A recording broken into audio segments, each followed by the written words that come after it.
மழை குறைந்திருப்பதால் நீண்ட நாள் விடுமுறைக்கு பிறகு இந்த பள்ளிகள் திறக்கப்படுகின்றன. மாணவர்களின் வருகைக்காக பள்ளிகளில் எந்த மாதிரியான முன்னேற்பாடுகள் செய்யப்பட்டிருக்கின்றன என்பது குறித்து இப்பொழுது பார்க்கலாம். வடகிழக்கு பருவமழையின் தாக்கம் இம்முறை தீவிரமாக இருந்ததால் சென்னை மற்றும் புறநகர் பகுதிகள் வெள்ளத்தில் மூழ்கின.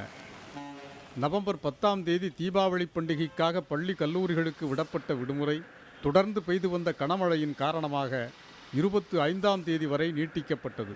தற்போது சென்னையில் மழை குறைந்துள்ளதால் இன்று பள்ளிகள் திறக்கப்படுவதை அடுத்து மாணவர்கள் உற்சாகமடைந்துள்ளனர்.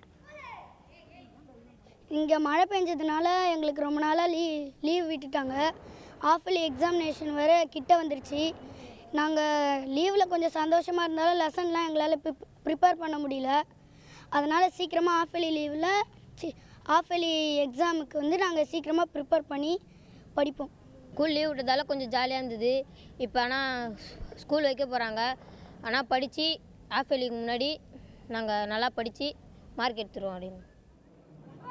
பெரும்பாலான பள்ளிக்கூடங்களில் தேங்கியிருந்த மழைநீர் வழியத் தொடங்கியதால் வகுப்பறைகள் மற்றும் வளாகங்களை தூய்மைப்படுத்தும் பணியை சென்னை மாநகராட்சியும் பள்ளி நிர்வாகங்களும் மேற்கொண்டுள்ளன.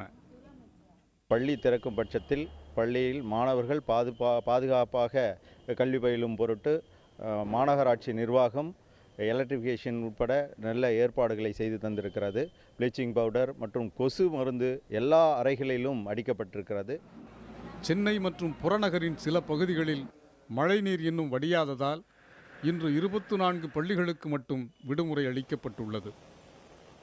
நீண்ட நாள் விடுமுறைக்கு பிறகு பள்ளிகள் திறக்கப்படுவதால் மாணவர்களுடைய பாதுகாப்பை பள்ளி நிர்வாகமும் மாவட்ட நிர்வாகமும் உறுதி செய்ய வேண்டும் என்பதே மாணவர்கள் மற்றும் பெற்றோர்களுடைய எதிர்பார்ப்பாக உள்ளது. புதிய தலைமுறைக்காக ஒளிப்பதிவாளர் திவ்யனுடன் மணிகண்டன்.